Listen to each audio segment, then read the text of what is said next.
Olá, estamos no século XXI. Praticamente tudo mudou com o passar do tempo. O modo como nos comunicamos, o modo como nos locomovemos e até mesmo o modo como comemos foi se alterando. Vinheta animada com desenhos em preto e branco. Estamos em um mundo em constante transformação. Mas você já parou para pensar um pouquinho como essas mudanças aconteceram? E que papel essas coisas assumiram hoje? E mais, o que serão delas daqui para frente? É essa a nossa missão, mostrar toda essa relação histórica de diversos temas para melhor compreendê-los. Começa agora o Linha do Tempo. TV USP Bauru apresenta Linha do Tempo, na tela uma ampulheta preta. Tema: Educação Inclusiva. A oferta de educação a pessoas com deficiências mudou bastante com o passar dos anos. No Brasil, após um longo período de exclusão e abandono, as atenções a esse tema ganham corpo no século XIX. Em 1854, ocorre a criação do Instituto dos Meninos Cegos, hoje Instituto Benjamin Constant, e 3 anos depois, do Instituto dos Surdos Mudos, atual Instituto Nacional de Educação de Surdos, ambos na cidade do Rio de Janeiro. O perfil, contudo, era muito mais voltado às deficiências visuais e auditivas, continuando a excluir as limitações físicas e, principalmente, as intelectuais. Tal cenário começou a mudar apenas a partir de meados do século XX, quando inicia-se a articulação de uma política de educação especial. É nessa época que surgem instituições como a Sociedade Pestalozzi do Brasil e a APAE. Em 1969, o Brasil contava com mais de 800 escolas especializadas na educação de pessoas com deficiência intelectual. Desenho de crianças com deficiência em sala de aula. Na década de 80, a educação especial começa a ganhar o caráter de inclusão. O primeiro passo para isso é em 1988, com o artigo 208 da Constituição Brasileira, que garante o atendimento, preferencialmente na rede regular de ensino, aos indivíduos que apresentam deficiência. Em dezembro de 1996, é publicada a Lei de Diretrizes e Bases da Educação Nacional, 9.394. O texto confirma que a educação especial deve ser oferecida preferencialmente na rede regular de ensino e deve haver serviços de apoio especializado. E para falar sobre educação inclusiva, conversamos com Vera Lúcia Capellini. Professora da Unesp Bauru, mestre e doutora em Educação Especial, pós-doutora e livre-docente. Olá, sejam bem-vindos ao Linha do Tempo. Estamos recebendo hoje aqui a professora Vera Lúcia Capellini, que é docente e pesquisadora há anos da educação inclusiva. Professora, muito obrigado por sua participação aqui conosco. É um prazer poder colaborar. Eles estão sentados lado a lado. É diferente educação especial de educação inclusiva? Sim, ótima pergunta, porque no senso comum há uma grande confusão, como se a educação inclusiva tivesse terminado com a educação especial ou substituído, e pelo contrário. Educação inclusiva é uma escola que tem como objetivo acolher a todos, promover o desenvolvimento e a aprendizagem de todos.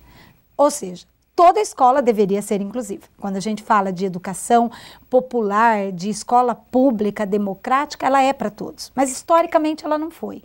E por que ela ganha o rótulo de educação inclusiva? Por conta de um movimento, sobretudo da década de 50 para cá, que vem tentar romper com a exclusão de qualquer minoria.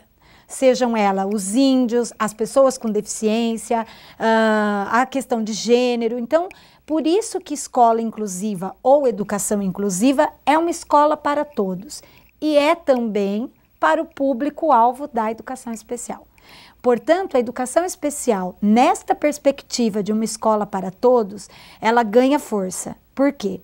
Historicamente, a pessoa com deficiência, transtorno global do desenvolvimento ou altas habilidades superdotação, que é o público-alvo da educação especial determinado por lei no Brasil, eles ficavam exclusivamente estudando em escolas especiais e recebendo um atendimento da educação especial. Vera tem os cabelos castanhos. Hoje a perspectiva é outra. Como a gente fala de inclusão escolar desse público-alvo, a meta é que eles estudem na mesma escola que todos os outros alunos que não tenham deficiência, blusa lilás e saia mas preta. Que eles contem com o apoio da área da educação especial. Então, a educação especial é uma área de conhecimento que tem por objetivo avaliar, buscar novas estratégias, ofertar o atendimento educacional especializado, complementar ou suplementar. Então, ela não vai escolarizar a pessoa, público-alvo dela, né? Com deficiência, com TGD ou altas habilidades. Transtorno global ela do vai ser um desenvolvimento. suporte. E enquanto área, ela é transversal. Então, o bebê que acabou de ir para a creche, até o meu orientando na pós-graduação, que porventura é surdo, tem direito a ter a educação especial. Ela é transversal, ela é uma modalidade de ensino. E, de fato, a educação, ela tem os níveis de ensino, educação infantil, fundamental e médio e o superior. E hoje a gente chama de educação básica, o primeiro, que é desde a infantil até o médio. E perpassando a educação básica até a superior, tem esta modalidade de ensino que é a educação especial. Professora, é consenso de que o aluno, mesmo com deficiência, ele deva ser integrado ali na rede regular de ensino? Não, não é consenso. A gente viu até essa semana a matéria discutindo a questão de pagar o cuidador, pagar uma pessoa de apoio para apoiar o professor da classe comum. Não é consenso nem no Brasil e nem no mundo. Ok? Então, isso não é consenso. Mas o que é consenso? Que, por direito, nós somos iguais porque somos diferentes. Então, enquanto princípio ético, moral, é consenso na literatura do mundo que o melhor ambiente para que todos aprendam, sejam escolarizados, convivam, é no ambiente que qualquer pessoa está. Porém, na estrutura que nós temos hoje, e aí como pesquisadora, que diverge de alguns outros pesquisadores, hoje a escola, da forma como ela está estruturada, seja nas suas políticas, seja na sua estrutura mesmo organizacional, pedagógica, e na cultura, ela ainda não é o melhor ambiente para aqueles que a gente pode considerar assim, mais comprometidos, que tenham, de repente, necessidade de uma alimentação, por exemplo, por sonda. Então, não é que ele não tem direito. Na realidade, o princípio é, todos têm. A escola que está aí hoje não proporcionaria uma integridade física, de dignidade humana para todos. Mas seriam raros os casos que, na conjuntura atual, sob o meu ponto de vista e de alguns pesquisadores, ela encosta a mão no microfone ainda não de se lapela. beneficiam da escola comum. Mas quando a gente fala que seria alguns casos, é para que as pessoas entendam que, vamos supor, de cada 100 pessoas, público-alvo da educação especial, uma minoria, 2 ou 3 casos. Porém, pensando estatisticamente, a curva ainda está ao contrário. A maioria não está na escola comum. Tá? Esse é um mito ainda. A senhora falou alguns pontos. A própria estrutura física da escola Sim. barra a inclusão? Barra. Por exemplo, um aluno que é cadeirante e ele quer participar e tem direito de participar da quadra, de todos os ambientes. Esta escola tem que derrubar as rampas para que ele esteja lá. É uma barreira arquitetônica. E se preciso for, ele tem que entrar na justiça para que essa escola mude imediatamente para que ele esteja lá. Então, esse, na minha concepção, que demanda uma mudança de barreira física, ele tem que estar lá. Toda criança que nasce hoje, eu e alguns pesquisadores no mundo, a gente vem defendendo que nenhum mais seja excluído. Então, nasceu um bebê com uma deficiência muito comprometida. Por que levar o recurso para ele para uma escola separada? Se o problema é o recurso, eu levo o recurso para a escola que eu tenho. E aí essa escola vai se modificar com a entrada dele, o recurso vai para lá. Agora pensa num adulto com 18 anos que viveu a vida toda num ambiente mais segregado, Sim. que tem um aparelho próprio para ele, que às vezes está numa cama, que não tem uma comunicação verbal, que tem uma deficiência intelectual, que às vezes é até difícil de conseguir avaliar o quanto ela é comprometida, aí eu tiro ele de uma escola especial, por exemplo, e coloco numa classe comum. Ele tem que ser matriculado na faixa etária dele. Então, ele não vai lá para os pequenininhos. Certo. Ele vai para um ambiente de 18, 17, se é a idade dele. Isto equivaleria ao ensino médio, quase indo para a faculdade. No ensino médio, a escola está trabalhando com 45 alunos, com conteúdos abstratos, que pressupõem leitura e escrita. Então, eu estaria ferindo a dignidade desse aluno, fazendo uma inclusão dessa forma agora, dessa natureza. Forçado, né? Isso. Agora, se é um aluno que a gente teve o prêmio Nobel da Física lá, que é altamente comprometido Sim. no motor, ele nasce hoje e ele tem oportunidade da gente equiparar, e equiparar é oferecer recursos de tecnologia assistiva desde bebê, e ele vai para a escola comum desde bebê, esta escola se modifica de tal forma que ele faz parte, ele está integrado naquele ambiente. Então, eu não estou ferindo a dignidade dele. Agora, trazer para um ambiente que não está e que ele próprio, vamos supor, que não tenha a questão da leitura, da escrita, um comprometimento muito acentuado, que não tenha comunicação. E aí a escola não tem comunicação alternativa, ele é uma pessoa que precisa do cuidador o tempo todo. Devia ter começado lá atrás. Lá atrás. Então, para esses casos... Vitor balança a cabeça afirmativamente. É difícil até limitar qual caso. Para mim, nenhum mais deve ser excluído ao nascer. Mas aquele que vai, eu acho que todo cuidado deve sempre se levar... Um advogado que, porventura, tem uma deficiência física, disse para mim, professora Vera, a lei fria, ela sempre depende de quem interpreta. E a interpretação que a gente dá é, eu estou ferindo a dignidade humana dele? Então, se eu estiver ferindo a dignidade humana, que benefício essa inclusão forçada, que a escola não tem nenhum recurso para equiparar as oportunidades, eu estou ofertando para ele. Tá? Mas isso não é consenso. Professora, a senhora citou várias vezes Brasil e o restante do mundo. Sim. Como que o Brasil está nessa questão? Ele é muito... A gente vê muitos casos, muitos temas que o Brasil está muito longe. É isso para esse tema também entra essa questão? Pelo contrário, eu tive a oportunidade de fazer o meu pós-doutorado na Espanha. Então, o que nós temos no Brasil? Uma educação para qualquer pessoa muito ruim. Ela sorri. Então, o Brasil está defasado nesse aspecto de educação inclusiva, considerando o público-alvo da educação especial? Não. As nossas leis brasileiras, em termos de educação especial, numa perspectiva de inclusão escolar, é uma das melhores do mundo. Então, em garantia de direito, a gente tem o Estatuto da Pessoa com Deficiência, várias questões, a gente tem o Fundeb dobrado, que é o recurso para pagar o professor do AEE. Atendimento educacional então, especializado. Em termos de legislação, o Brasil é ponta. Em termos da perspectiva de inclusão, o Brasil também é, porque a gente vem desde 2001, do antigo Plano Nacional de Educação com essa proposta. 2001, as diretrizes já era para que se tivesse inclusão escolar. Todavia, a forma como a gente organiza, ainda a gente deixa a desejar. Por exemplo, escola especial no Brasil é filantropia. Tá? Então, se eu tenho ainda... É quase sempre filantropia. O que é isso? O serviço público não tomou para si, coisa que em outro país eu já vi que era diferente. Então, a gente vive ainda com uma ideia de assistencialismo, de caridade. Outro problema que é grave no Brasil, a articulação educação especial com a educação comum é muito ruim.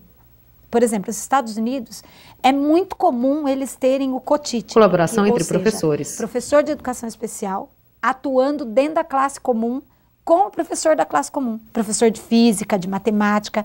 Há uma parceria de expertises que a gente fala, do conhecimento que um tem com o da outra área. No Brasil, isto não acontece. Nenhum lugar, porque enquanto política é a do contraturno. O que é a política do contraturno? O aluno vai de manhã na escola comum, volta no período contrário para ter o apoio especializado no contraturno.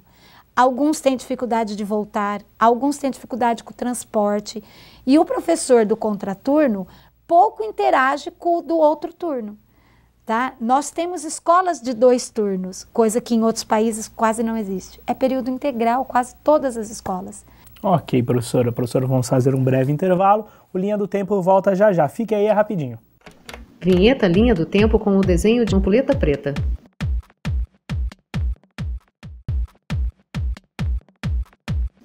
Voltamos a apresentar.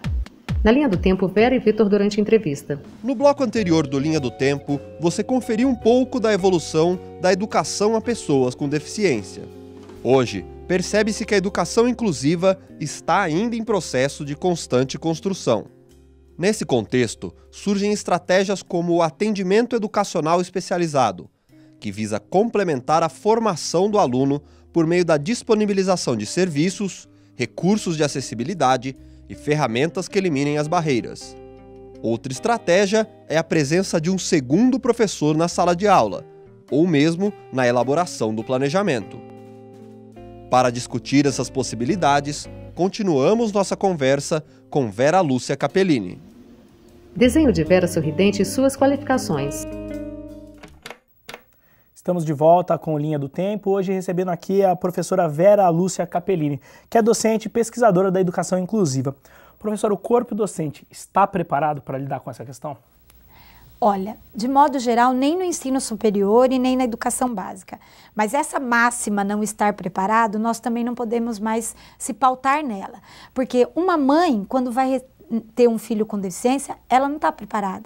Porque qualquer mãe, quando gera um filho, você gera e pensa na perfeição, naquela criança que você que vai te dar um monte de alegrias. Então, uma mãe não está preparada para ser mãe de um filho com deficiência. Quando ele nasce, na convivência com ele, ela vai aprendendo a conviver, a modificar algumas crenças que ela tinha.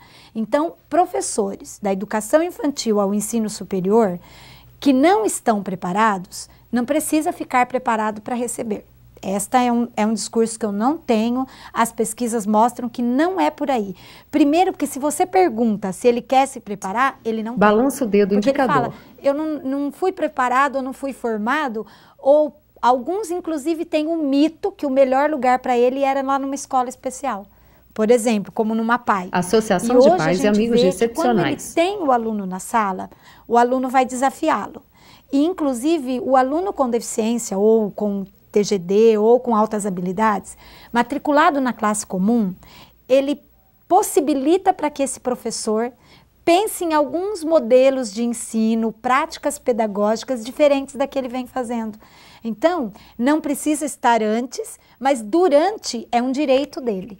Então, aí entra a educação especial também, que deveria ser aquela que vai colaborar com a formação destes que não estão, para que eles possam pensar em outras estratégias de ensino para um grupo heterogêneo, porque nós somos diferentes. Por exemplo, um aluno com síndrome de Down não é igual ao outro aluno com síndrome de Down. Um aluno com autismo não é igual ao outro aluno com autismo. Então, o professor ele nunca vai ficar preparado em cada síndrome, em cada deficiência. Ele tem que estar preparado para ministrar uma sala em contexto da diversidade. Sejam as características, quais forem, ou de deficiência, ou cultural, e ele precisa aprender que diante dessa diversidade, das diferenças humanas, o que ele precisa modificar, adaptar, trazer outras estratégias, né? Professora, a senhora falou um pouquinho da questão do ensino colaborativo. Qual que é a importância, na visão da senhora, desse modelo de ensino? Olha, não só nos Estados Unidos, mas em outros países, este modelo de ensino é o que as pesquisas vêm apontando, que é uma grande possibilidade da inclusão escolar ser bem sucedida. Então, enquanto princípio ético, a gente já sabe que é direito, mas aí não é só colocar lá, todos precisam aprender. E ela os dados têm apontado, e meu doutorado mostrou isso, que quando você está junto com o professor de classe comum e você, por ter conhecimento, por exemplo, tecnologia assistiva, comunicação alternativa, todos os recursos que a educação especial historicamente foi construindo desde o século XVI, Montessori, por exemplo, que foi uma médica. Foto de Maria Montessori, médica pedagoga. Material pedagógico, vários, que a gente utiliza até hoje para o trabalho com pessoas com deficiência. Então, usar os recursos da área da educação especial em conjunto, seja na sala de aula ou no planejamento dessas aulas, a literatura vem apontando como uma das melhores estratégias que beneficia não só o aluno com deficiência, toda a turma. Balança a cabeça sorrindo. Tá? Então eu vejo como... E no Brasil, para não ficar só no pessimismo que não é possível, o Espírito Santo, o município de Vitória, conheceu o meu doutorado e a secretária de Educação colocou como política pública o ensino colaborativo. São Carlos, a partir de 2013, então é bem recente, sim, contratou professores por concurso público de ensino colaborativo. Então, ele não extinguiu a sala de recurso no contraturno, mas ele contratou alguns para já ir trabalhando dentro da sala de aula comum com o professor da classe comum. Então, dizer que já é uma política para o país, ainda não.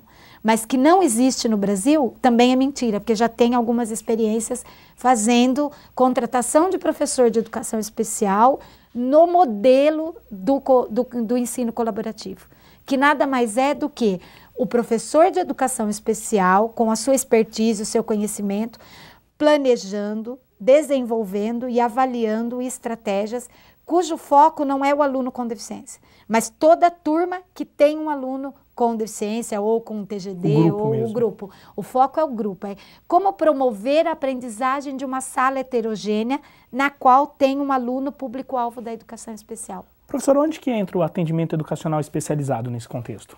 Olha, é o AE, né? AE. Então, o Brasil, desde 2008 para cá, ele tem uma política de educação especial na perspectiva da educação inclusiva. Certo. Cuja principal mudança na escola, nesta política, foi a garantia do atendimento educacional especializado em quase toda a escola. Ainda não é verdade que tem em toda a escola. A política de 2008 para cá colocou como meta que toda a escola tenha o atendimento educacional especializado. Eu vejo como um grande avanço para o país. E aí, qual é os entraves para que ele de fato, seja benéfico para todo aluno público-alvo da educação especial? Primeiro entrave. Levanta o dedo, como indicador ele só esquerdo. Pode ser ofertado no contraturno a articulação entre os dois professores. Então, é um entrave. Essa conversa, esse diálogo, Esse diálogo entre o da comum e o da especial. Outra dificuldade, de alguns pais, inclusive do aluno ir no contraturno. E eu vejo como um entrave a formação do professor do AE.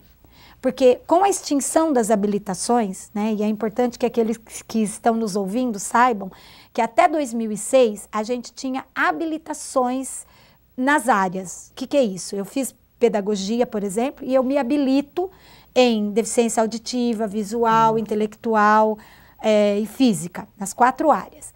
Elas foram extintas por uma política de formação de professores que acabou com as habilitações também de gestão escolar, entre outras. Hoje eu formo pedagogo em 4 anos e esse pedagogo pode, teoricamente, transitar na educação infantil, no EJA, que é para pessoas adultas, para as pessoas com deficiência, na educação indígena, na educação do campo, na gestão. É muito para ele.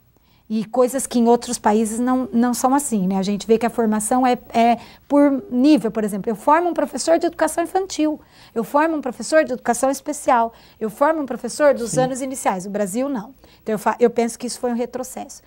E para eu ofertar o AE, como eu vou ensinar braille para um cego que tem direito de aprender o braille se eu não Código sei? de Leitura para Deficientes Visuais, criado por Luiz Braille em 1827. Braille, que precisa saber Libras, porque Libras, por exemplo, Língua brasileira de sinais. surdo, ela é a primeira língua, é um direito dele de ter Libras e de ter a língua portuguesa como segunda língua, porque é a brasileira.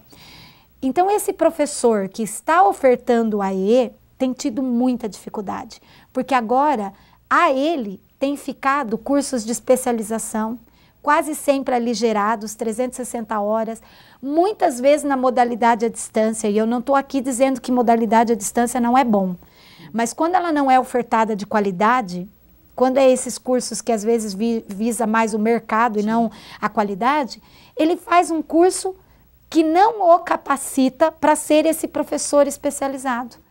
E aí o aluno que está tendo o AE, que é em decorrência da política de 2008, ele está tendo um serviço que nem sempre é de qualidade.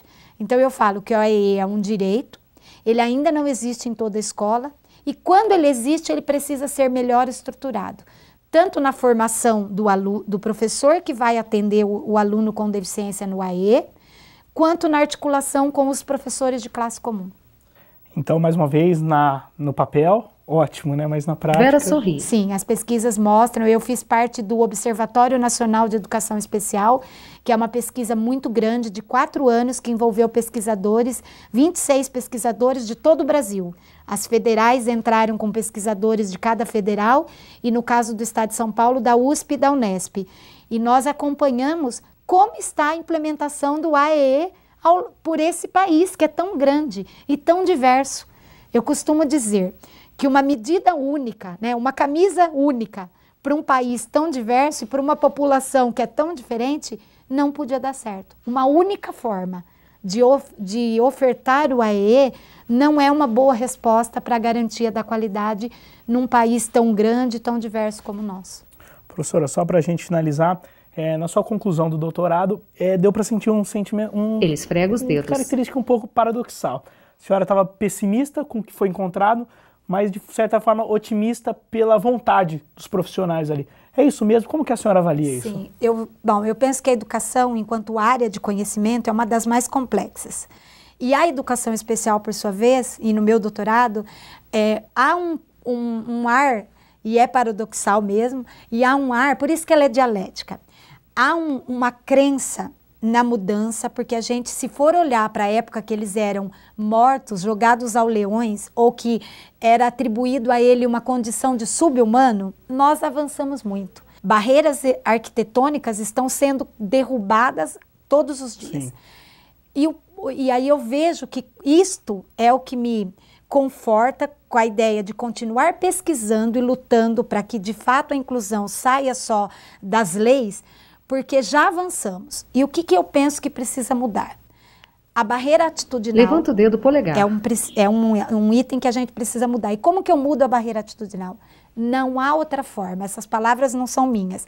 O Hamilton Werneck, um pesquisador carioca, ele diz assim: conviver, eu aprendo convivendo. Foto do pedagogo Hamilton Então, colocar Werneck. um aluno com PC, com altas habilidades, com autismo na classe comum, ainda que no século XXI, agora, eu fico muito triste, porque às vezes ele está lá e ele só está ocupando o espaço, a cadeira, o lugar físico, mas ele não está aprendendo, que é um direito, está sendo uma possibilidade, não para ele, mas para aqueles que estão convivendo com ele, de ter uma outra crença. E novas pessoas, tendo outra crença que é possível, amanhã, certamente os novos que estarão lá terão, além da oportunidade de estar lá fisicamente, a aprendizagem. Vera sorri. Então eu falo que se preciso for alguns estarem lá hoje para garantir que amanhã todos tenham aprendizagem, é assim que a gente vai ser. Professora, muito obrigado pela sua participação. Disponha, é um prazer contribuir e compartilhar com os ouvintes um conhecimento que a gente vem produzindo aí há quase 30 anos. Ok, muito obrigado, professora. O Linha do Tempo de hoje fica por aqui, esperamos que tenham gostado e até a nossa próxima edição. Sobre o fundo verde, desce uma tela cinza. Na parte inferior, uma régua e a ficha técnica.